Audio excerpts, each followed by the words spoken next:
nitakupatia barabara safi ambayo tutatoka kwa broad base. Tutatoka namna gani? Tutatoka tuseme ya kwamba President Ruto ameshindwa kutimiza zile 10 point agenda waliandikiana na baba. Mimi nimebaki tu kusema kama mbaya, kama noma, we are prepared for you. Wewe ndio utatoka ODM. Sisi hatutoki ODM na hatutoki broad base. Utafanya nini? Kama umekasirika, wewe ni hata transformer. Sisi tumechaguliwa, wengine wametoka kwa vyama vingine kama ANC, they are in the ODM 3 years only, ama miaka 2.5. Juzi amenialika huko Kisumu, ilikuwa siku ya Monday I think jioni. Ananiambia, ndugu yangu, kuna mpango mzuri nataka nikujulishe ya chama chetu. Ananiambia, hakuna haja ya kusupport President Ruto, wachana naye. Tutoke kwa hii mambo ya broad base. Mimi kwa kazi yangu libaki tu tufanye namna gani? Anasema tuko na mpango mzuri.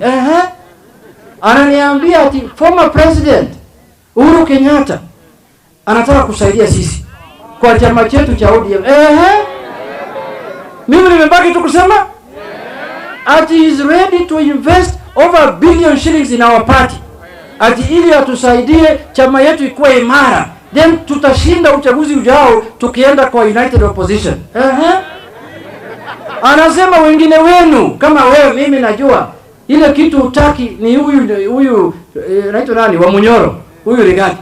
Hakuna haja wewe fanya hivi, wachana na Rigathi, tupite njia ya Uhuru tuingie kwa United Opposition.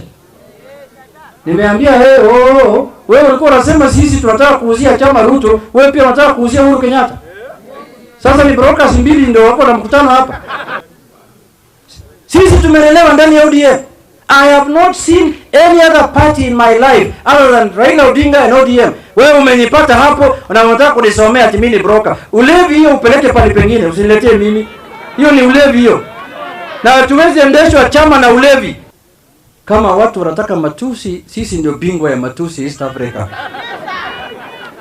Sisi sio watu wa kutishwa, vitisho baridi hiyo na makende ndogo peleka pale nyingine. Hizo makende ndogo peleka pale pengine bana. Tuletee sisi bana.